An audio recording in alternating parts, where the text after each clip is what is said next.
Hey there guys, it's me Pat and welcome back again to another tutorial. For today's video, we are going to discuss about the IPV4 subnetting, specifically the subnet mask and network address. So mag-recall muna tayo. We know that an IPv4 address, yung structure niya may dalawang parts. So for example, we have this address 127.0.0.0/8. Meron siyang network portion, ito yung 127, and the rest na to ay yung host portion. Tapos ito naman slash na to ay yung slash notation, or ito yung magdedetermine ng subnet mask mo. So moving on, meron tayong table dito. At meron iba't ibang class types ang IPv4 address. So may class A, B, C, D, and E. Pero magpo-focus muna tayo dun sa tatlong classes which are A, B, and C. So for class A, nagre-range yung address niya 20 hanggang 127. Pero kung manonotice nyo, nag-start siya dito sa 1 at saka nag-end sa 126. Why is that so? Kasi meron tayong tinatawag na reserve address for broadcast at saka network address. Okay? So, moving on, yung class A, meron siyang subnet mask na network host, host, host. And sa class B naman, may range siya na 128 hanggang 191. So, ang subnet mask niya ay network, network, host, host. So, for class C naman, meron tayong range na 192 to 223 at may subnet mask na network, network, network, host. So, alam natin ang IPv4 address ay merong 32 bits. So, pwede natin siya sabihin at i-illustrate ng ganito, na may 4 octets. So, this one would be 8, 16, 24, 32. So, total 32 bits. Itong mga octets na yan. Okay? So, sinabi natin kanina, yung mga octets na yan, it's either pwedeng maging network or host portion dahil dito sa subnet mask na yan. So, for example, sa class A, ito, unang octet na to ay magiging network. The rest na to ay host. Pero pag sa class B naman, ito ay magiging network, ito ay magiging network, at itong dalawa naman na to ay magiging host. Base yan dito sa table natin. So, yung octets na yan can be grouped into 4, diba? So, the first octet would be group for A, second octet would be group B, third octet would be group C, and the fourth octet would be for group D. So, ngayon, ito na yung shortcut natin para malaman ang subnet mask at saka yung network address na mabilis. So, kakabisaduhin lang natin tong slash.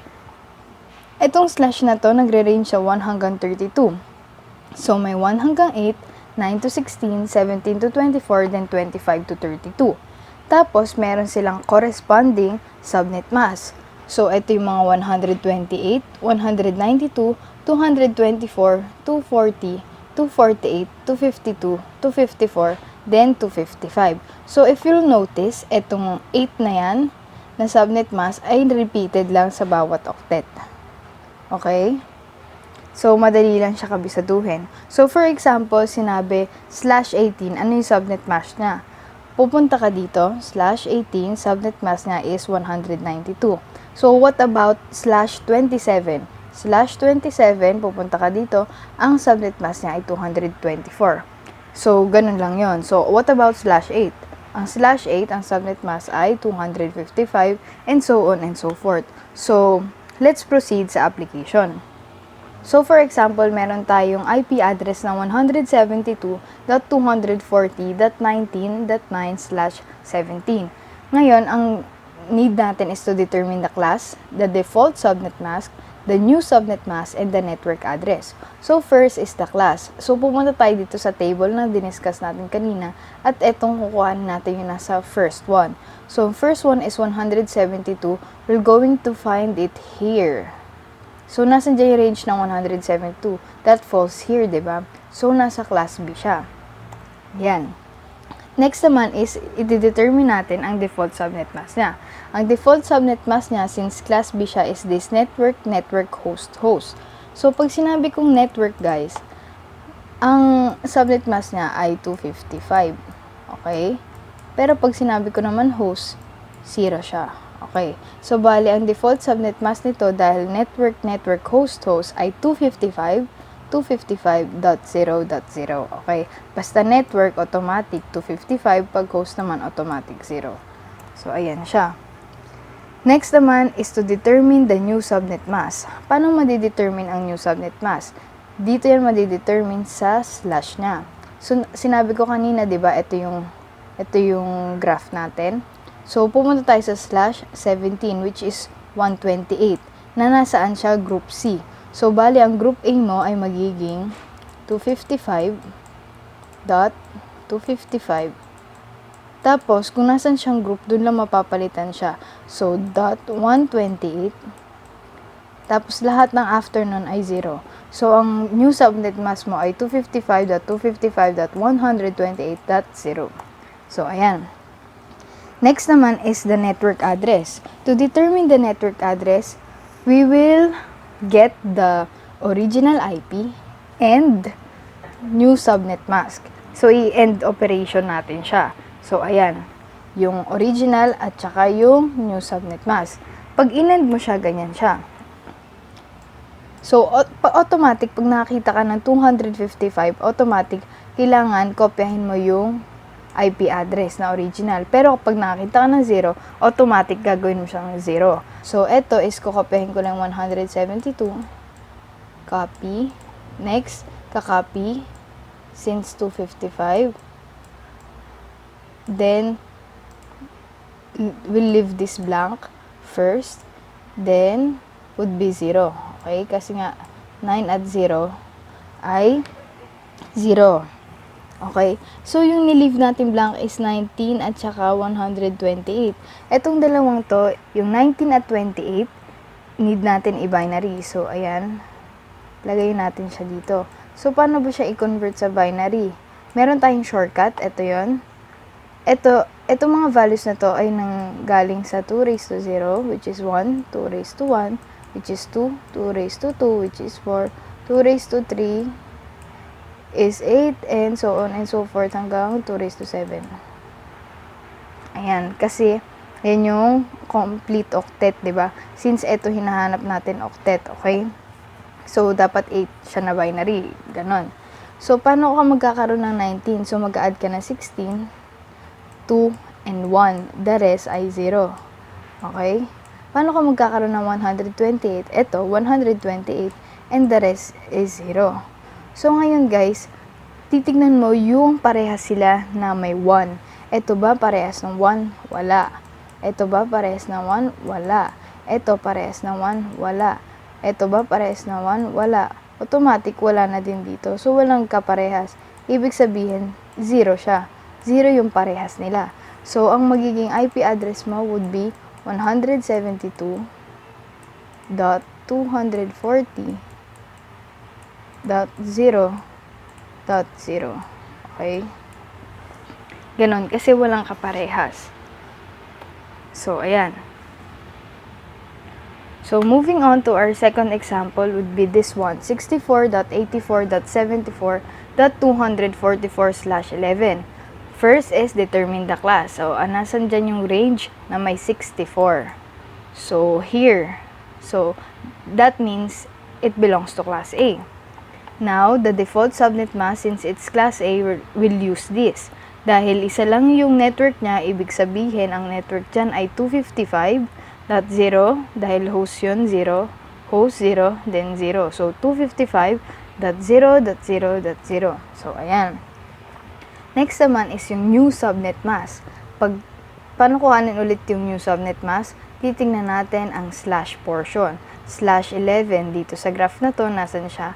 Nandito sa group B, which is 224. So, bale, lahat ng nandito ay 255.224. The rest would be 0. Okay? Ganun lang kasimple. Next would be the network address. Anong gagawin natin? We're going to get the original IP and the new subnet mask and perform the end operation. So, ayan na yun, guys. So, again, pag 255 yung katapat niya, i-copy mo lang siya. So, 64. Ito, magkaiba. We leave it blank first. Since ito ay 0, katapat niya ay 74, 0 din yan. 0, 244, 0 din yan. So, ayun, shortcut yon. So, ang natira is 84 and 244. 84 and 224. So, paano tayo makakakuha ng 84 gamit to? Kanina. So, let's see ano yung pwede natin may add. So, sa 84, we'll add 64 plus 16 then plus 4. Okay? So, may 84 na, the rest is 0. Okay, guys? Next would be 224. Paano magkaroon ng 224? 128 plus 64 plus 32. The rest would be 0. Okay? So, ngayon, dahil end operation siya, titignan natin yung parehas sila. Ito ba ay magkaparehas sa nag-intersect ng 1? This one. Ano pa? So, yun lang. So, ang mangyayari is 64 yung nabuo natin na number. So, 64, di ba? So, igaganyan natin siya, guys.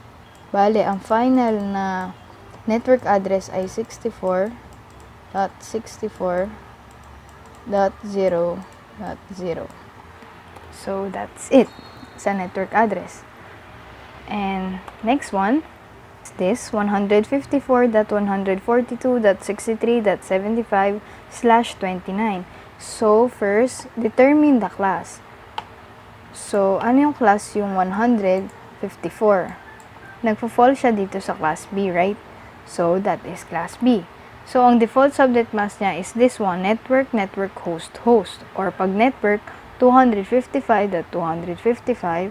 Tapos pag host naman, 0. So, that's 0.0. So, ayan. Next would be the new subnet mask. To determine the new subnet mask, again and again, titingnan natin ang slash notation. So, ang slash niya is 29, which is here. Sa letter D na group, which is 248. Meaning, ito ay 255.255.248. Okay? So, yan ang kanyang new subnet mask. Next one would be the network address. To determine the network address, again, we're going to use the original IP and the new subnet mask and then perform the end operation. Again, pag sinabing 255, kokopyahin ang original IP. 154.142.63. Saan siya nagkaiba? Dito lang, di ba? So, gagawin natin siyang binary. 248. Then, 72. Paano ka magkakaroon ng 248? Ano i-add natin? Itong 128, 64, 32, 16, and 8. The rest is 0. Okay? So, paano ka magkakaroon ng 72? Is, mag-a-add ka ng 64, then mag-add ka ng 8. The rest would be 0. Okay? Sana naman siya nagkaroon ng 1 na both.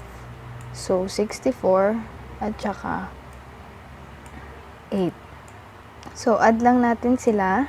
64 plus 8 would be 72. Meaning, yung missing dito ay 72.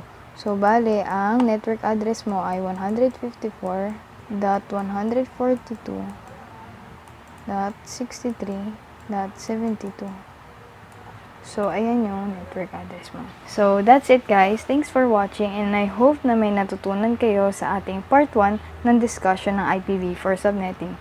So, see you again in my next tutorial. Bye!